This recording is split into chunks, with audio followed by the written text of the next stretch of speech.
Okay. Do,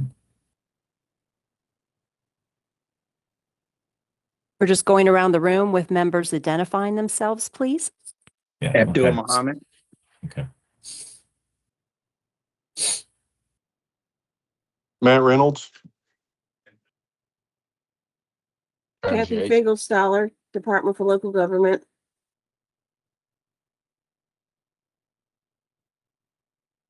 Terry Johnson, Kentucky League of Cities. Adrienne Bush, Homeless and Housing Coalition of Kentucky.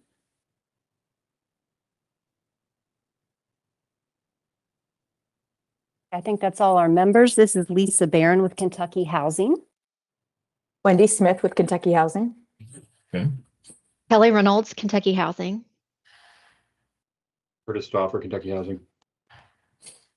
Justin Long, Kentucky Housing. Kendrick Vondersmith with Kentucky Housing.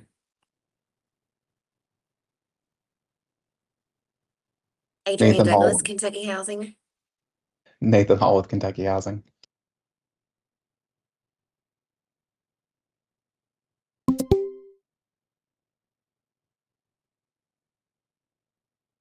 Okay.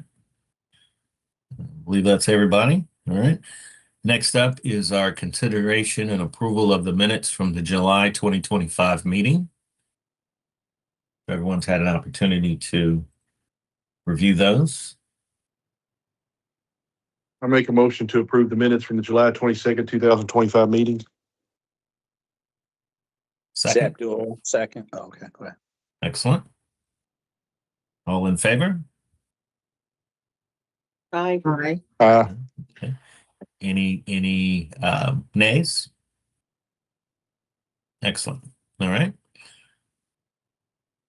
Next thing is our financial report. Kendrick. Thank you. Good morning. I'm the Managing Director of Corporate Planning and Accountability. We track the funds for the AHTF account and our outstanding commitments as well.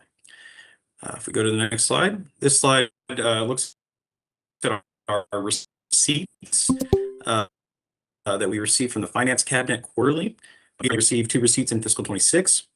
I added a trend line to this this chart to kind of give us an idea of maybe we have kind of had an inflection point and our receipts are finally going back up just a little bit. The story that tape here is that we are just over $1 million in quarterly receipts, whereas we were just under about a year ago. But we have seen a slight uptick if we look at the average. All right, and then our next slide. Looking at our cash balance, we currently have just under $13 million in AHTF funds between our cash and investment accounts. And we have an outstanding commitment of just under $11,700,000. That includes all of our awards that we have made to both rental and home repair and home buyer projects across the state. That leaves us an uncommitted balance of just under 1.3 million. But we do have just under 4 million in funds to commit at this time that we plan to commit later on in this fiscal year. That being said, you'll notice that we have 1.3. We've got just under 4 that we have planned to commit for the rest of the year. We do have a policy of forward committing funds that we will receive just because funds do sit in rental projects for so long. We want to put that money to work while we are still receiving it. But right now, our balance is healthy and what we would expect at this time of the year. I'll just add to Kendrick's report. Thank you, Kendrick. We've gotten some requests from legislators about the balance. And this happens at the state and federal level where we get these kinds of requests and they say, well, how can you need more funds if you have 12.9 sitting on the books? And it's just really important to understand that development projects, single family home repair, and multifamily rental projects, they take time, right? We try to commit very early so that, our partners know they have the funds to work with, but it takes 1 to 3 years for the funds to get expended.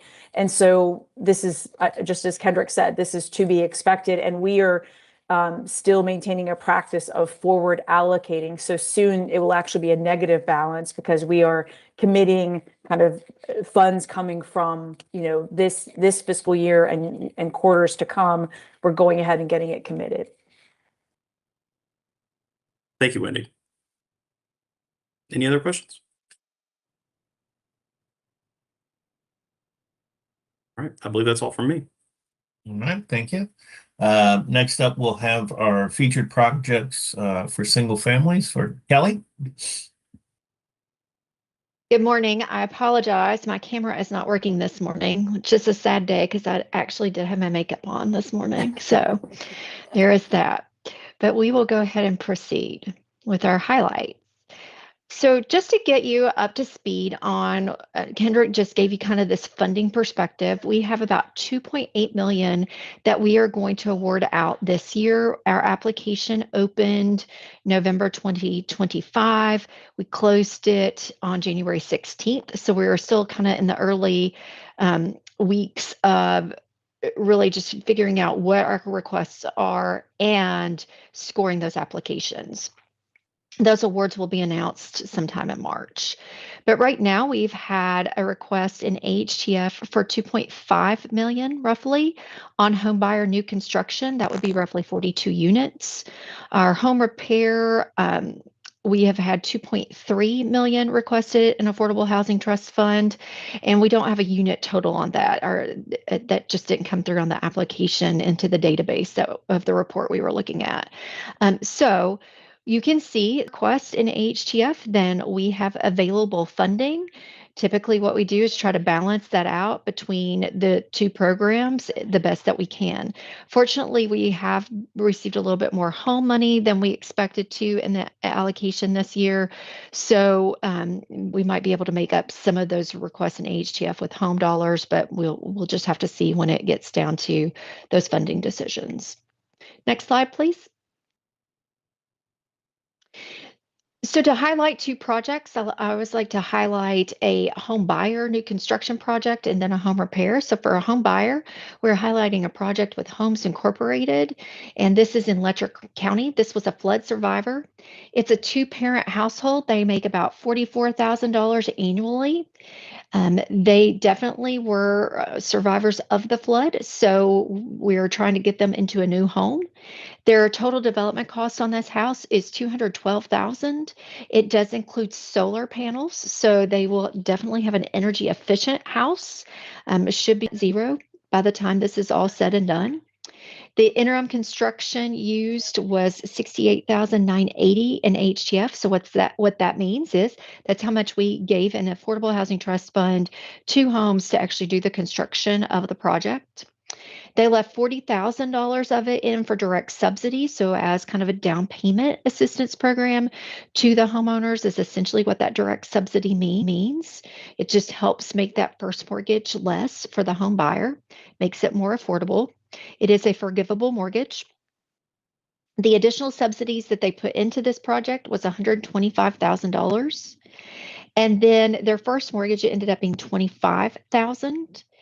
And this is part of the cottages at Thompson Branch. So one of the newer developments in the state. All right, questions on that? I think I have some pictures to follow so you can kind of see what this looks like. Quick question, if we could go back Sure. 2 slides there. Yes. Back to the funding slide. Yes, right there. Okay. So what I'm looking at there is the $2.5 million with 42 units. That equals up to about 62.5 per property. So if we go to the next slide, then that's where that 68 number comes into play. That's what those funds are. Yes, Gotcha. that is Okay. what that is. Okay. And then the additional subsidies, where would those be coming from? So their additional subsidies came from a private mortgage from Homes, and then it came from, I think, some Team Kentucky money as well. Gotcha. Okay. Yeah. Good job. All right, so on to the next slide to see the pictures. You can see their kitchen. Yeah, the kitchen, the finished house, and then this is, of course, a picture of it in the cottages, which is kind of that subdivision that's newer. And you can see those solar panels going up on some of those homes in the back, which is pretty exciting. All right. So the next project is a home repair project. I'm highlighting a project with Kentucky River Foothills today. This was a single elderly disabled female on a fixed income. She needed repairs actually before they could do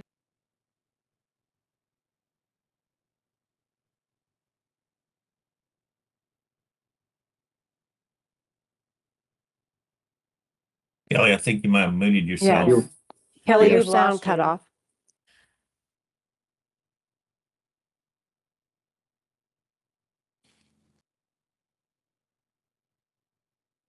Well, Yeah, maybe we move on. we could go over to Justin and then come back to Kelly if she, Okay, resurfaces. Okay. or I can probably finish her Okay. presentation. Yeah, go ahead, Lisa. It's just a couple Okay. Yeah, slides. if you've Okay, got it. well, I Oh, apologize. she's back. There She's she back. is. Okay. Can you guys? Yes, I apologize. My electricity just went out. Oh, no. So, Oh, Can Kelly, we come you're back? gonna need to talk right? slowly I because you're thought we were over that. Kelly, you're a bit crackly, so you're gonna need to speak slowly. Am I- Or okay. maybe My not. electricity Let's just went let out. Can you hear Kelly. me? Let's let Lisa present. Yes. Your sound is not good enough. Okay. Sorry. Okay, that's all right. So Kelly, as Kelly was explaining, the repairs needed to be done to this 1993 mobile home before the weatherization program team could come in and do the weatherization updates. So there are a lot of requirements about what level or state the home needs to be in before weatherization dollars can go in. So getting this type of repair done is critically important so that the more comprehensive weatherization repairs can also be made. So as Kelly was saying, she had a 1993 mobile home. Her annual income was around $18,000 a year, and the amount of repairs that they put in to get the mobile home up to the level where weatherization services could be provided was $15,687. So I think they put in a whole new bathroom, as you can see, and there's even a chair in there. So since she is disabled, it makes it more accessible for her. It looks like they put in new electric, a new vent fan, possibly new ceiling, and then it shows the outside also. I don't have any more detail as to what the other repairs were, but enough to get it to where the weatherization could then come in and do more updates to help keep the utility bills low. Oh, it looks like they also did a ramp so that she'd be able to get in and out a lot easier. Okay.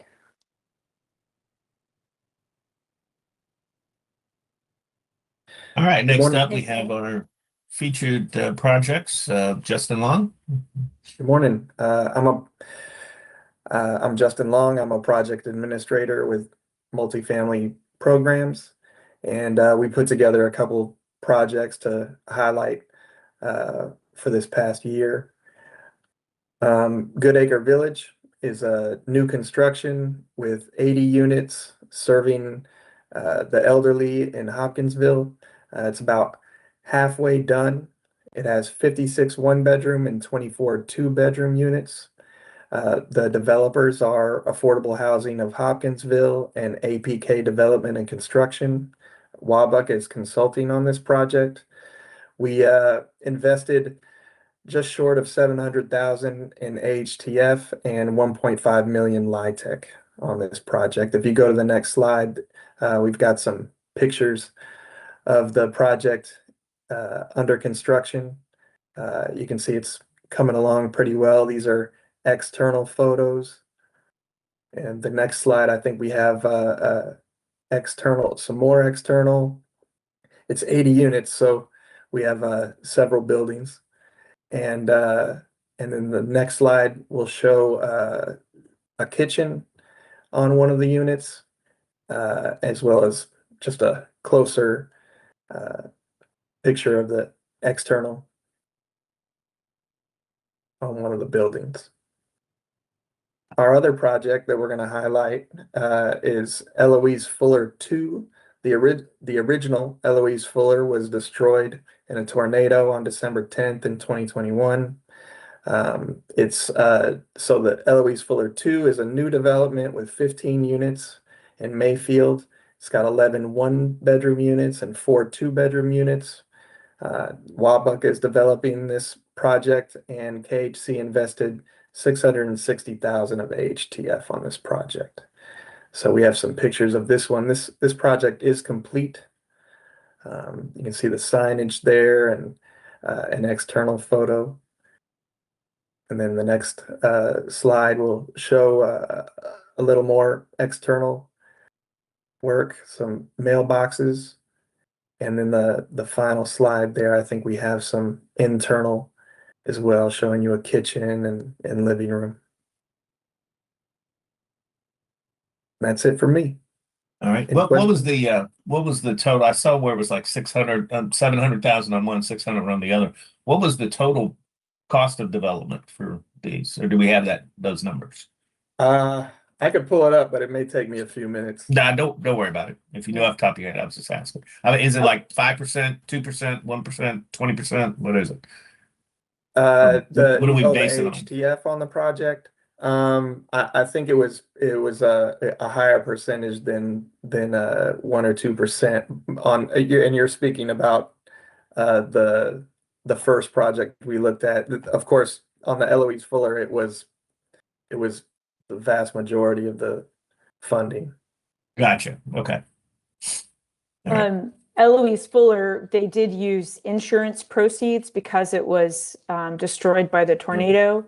Mhm. So our funds helped alongside their insurance proceeds because Mayfield really wanted those units, back up, and they're right downtown. Right. Okay. Thank you. Thank you. Are those elderly units or are they? The Eloise Fuller? Mm-hmm. I believe it is. I think it is elderly. Yeah. Yeah. Good job. Good job. Great to see that being rebuilt. All right. Next up, we have our KC updates. Wendy Smith. Yeah, I just wanted to let you all give you all a little bit of a summary. We have some newer members to this committee. I wanted to give you all a little summary about the AHTF and how it was funded, in part because we're having a lot of legislators and advocates ask us questions about this because there's some proposed legislation, which I will also talk about in this update. We will be sending you all a 2-page summary that encapsulates a lot of this information. So don't feel like you've got to memorize or write any of this down. We'll be sending it to you. But I just want to make sure all of us had a kind of a grounding in the founding and the funding of the Affordable Housing Trust Fund. So just FYI, it was created in 1992 by the General Assembly to create affordable housing. And the original funding, I didn't know this until recently, was funds that were tourism funds that were left over from the governor's Derby breakfast. And then also KHC put in about $100,000 at that time. We then, going down to the funding paragraph on this page, it was then funded between 1998 and 2002 with unclaimed lottery prizes, that if the unclaimed lottery prizes reached a certain balance and a certain time period had gone by, then the funds could come into the Affordable Housing Trust Fund. We actually do not have data on if any came in or how much. We can't get the forensics on that. But then in 2006, a fee was established where real estate transactions had a $6 fee. Sometimes that would total $12 if there was a title and a mortgage. And that has been the only funding source for the Affordable Housing Trust Fund since those really began coming in 2007. That money goes from county clerks to the finance cabinet and then comes to KHC quarterly. So just giving you all a little background on that. The Affordable Housing Trust Fund can help Kentucky home buyers, homeowners, and renters. They have to earn at or below 60% of area median income, which in our rural counties is roughly $50,000 a year for a family of 4. So less money if the household size gets smaller.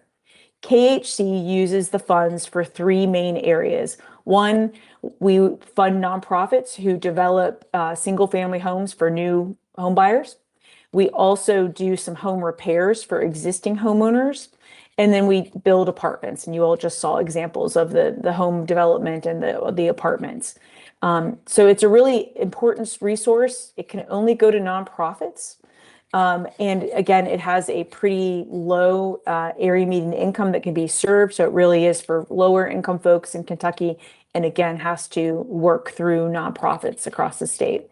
For every dollar in AHTF invested since the funding began coming in through the fees in 2007, we leveraged an additional $7.9 in other funding, whether that's a private mortgage, tax credit equity, Federal Home Loan Bank, or other philanthropy.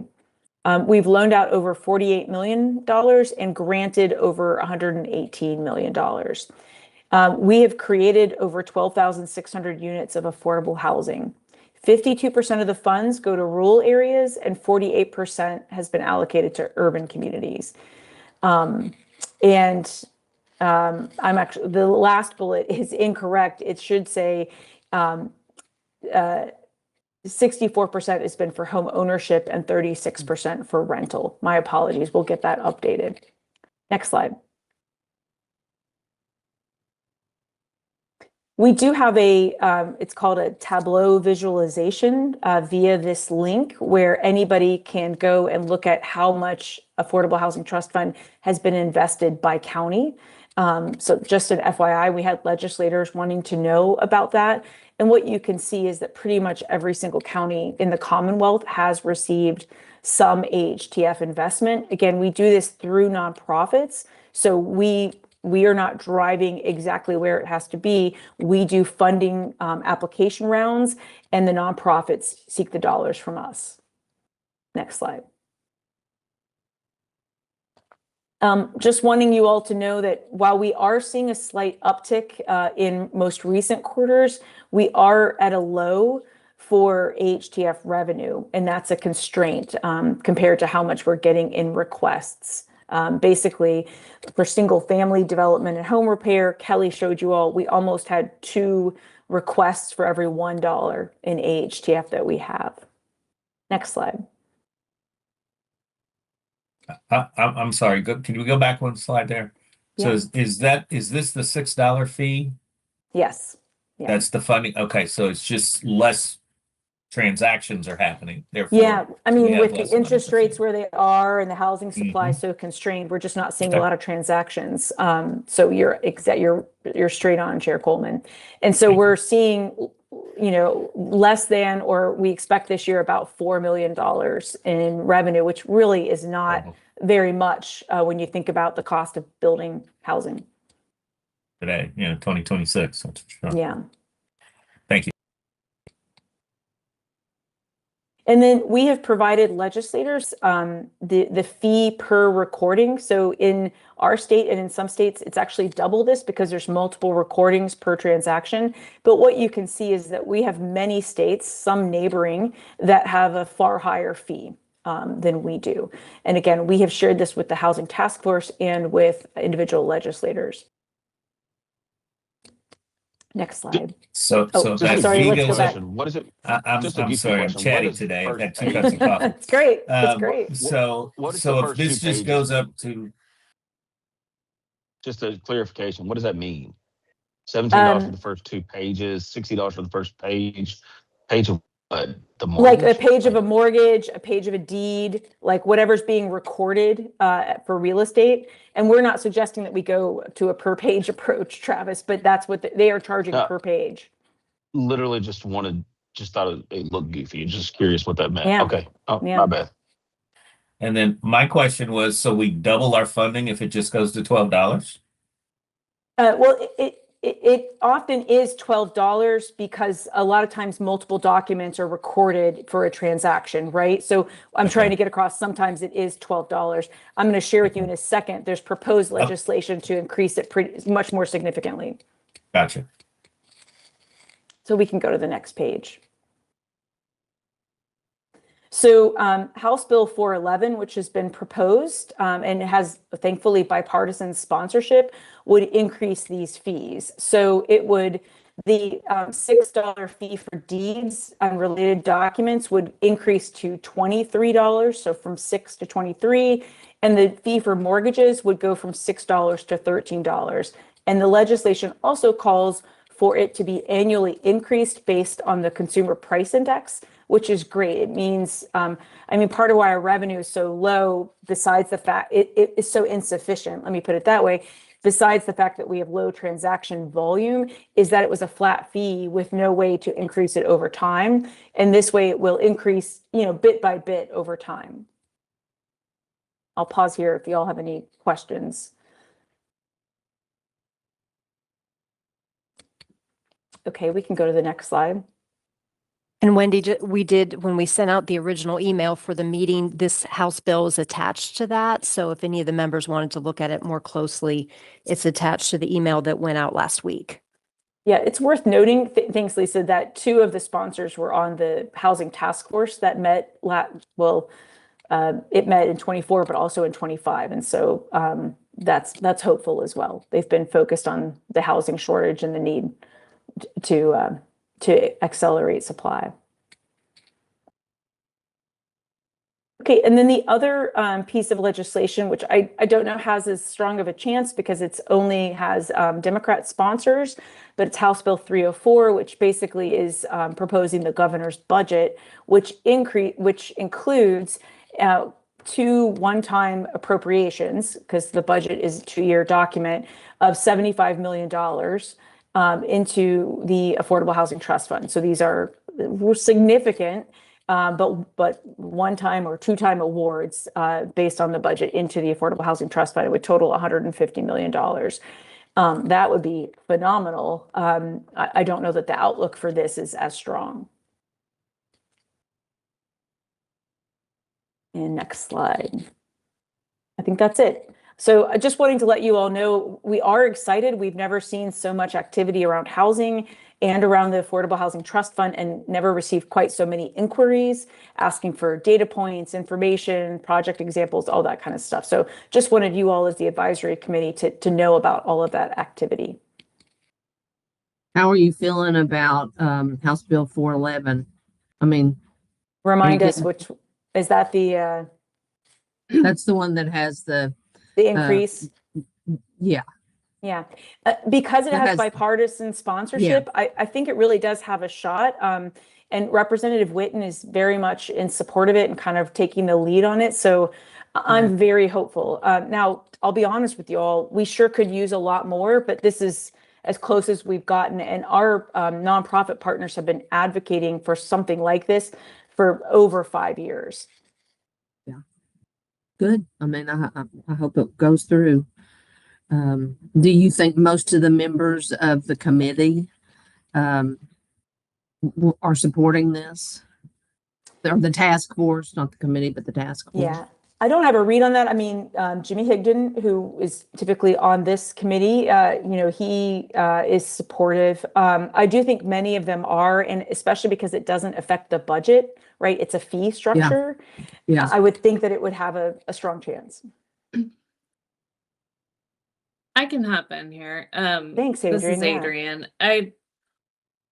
So we presented on this bill, I guess at the September Housing Task Force. It was Representative Bratcher, me, and Scott McReynolds from Housing Development Alliance and Hazard. And there were a lot of questions during the presentation. I think having the co-chair of the Housing Task Force be the primary co-sponsor is very helpful.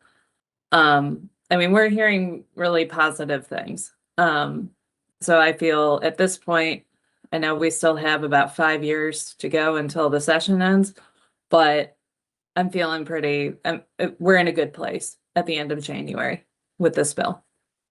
And Adrian and her members and partners deserve a lot of the credit for carrying the torch on this for many years, but also most recently. I'll also brag on Representative Kulkarni since she isn't here. She worked really closely with us and Representative Bratcher last year to get this filed initially. It did not move last session.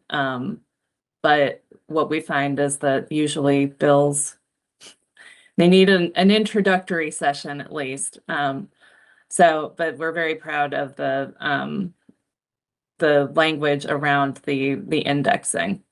So I hope that we can keep that in there.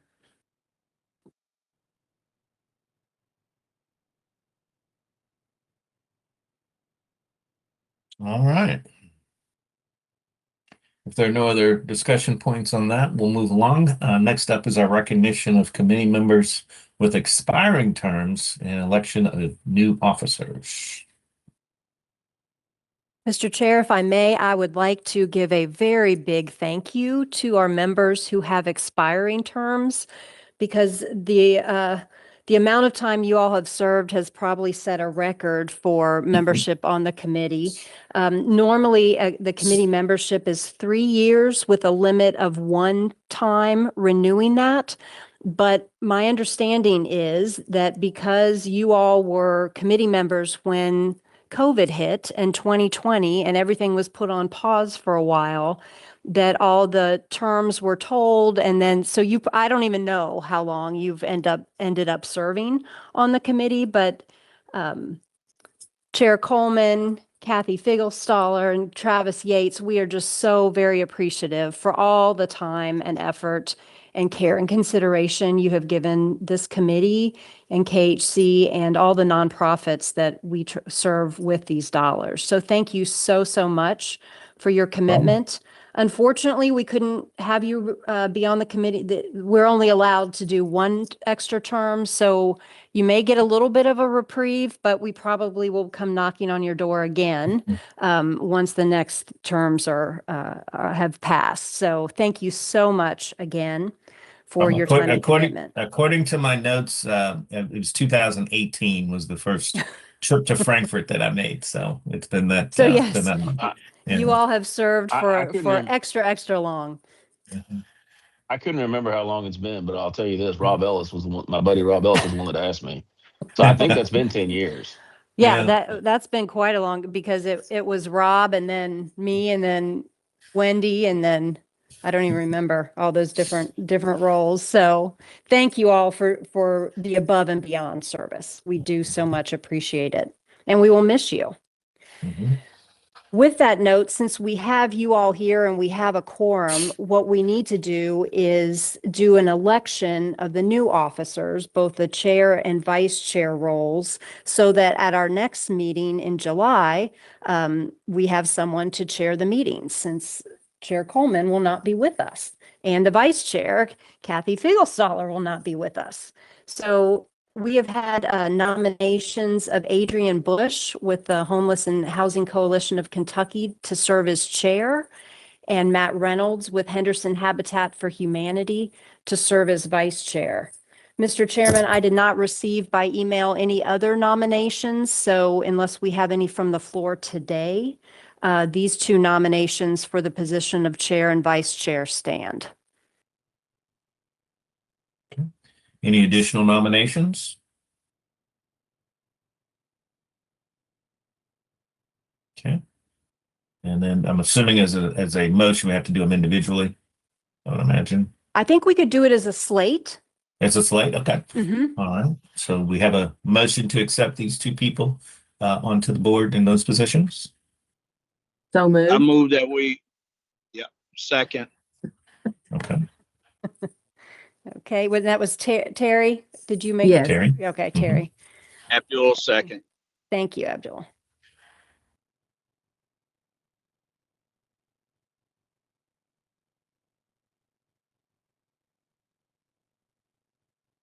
So we have a Oh, motion. all in and- favor, I'm sorry, all in favor, say aye. Aye. Aye. All right, any opposed? All right, sounds like the motion has been passed. Wonderful. And thank you, Adrian and Matt, for your willingness to serve the committee. We appreciate that. We appreciate that. Thank you for having me on here. Appreciate it. Okay.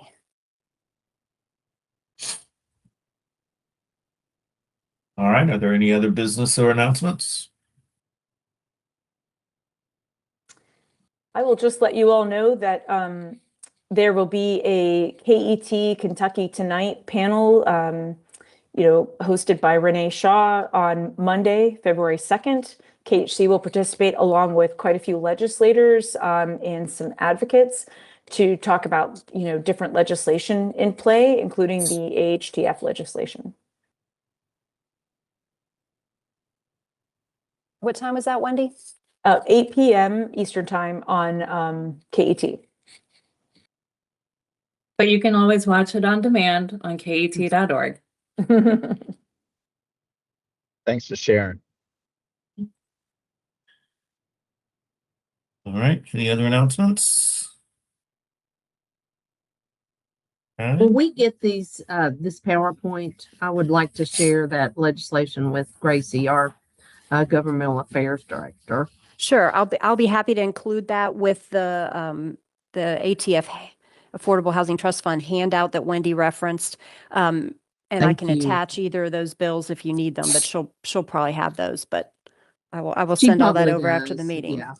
But I just want to kind of remind her. So, thank you. And we also have our HPAC meeting this afternoon, and she's on that committee now. So she'll probably hear some of that too, but I will send all this over. She won't have seen these specific presentation. Thank you. Thank you very much. Yeah, I'm glad she's on that committee. I think she'll be good.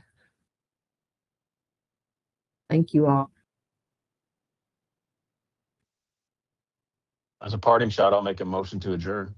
Well, then I'll second it. motion.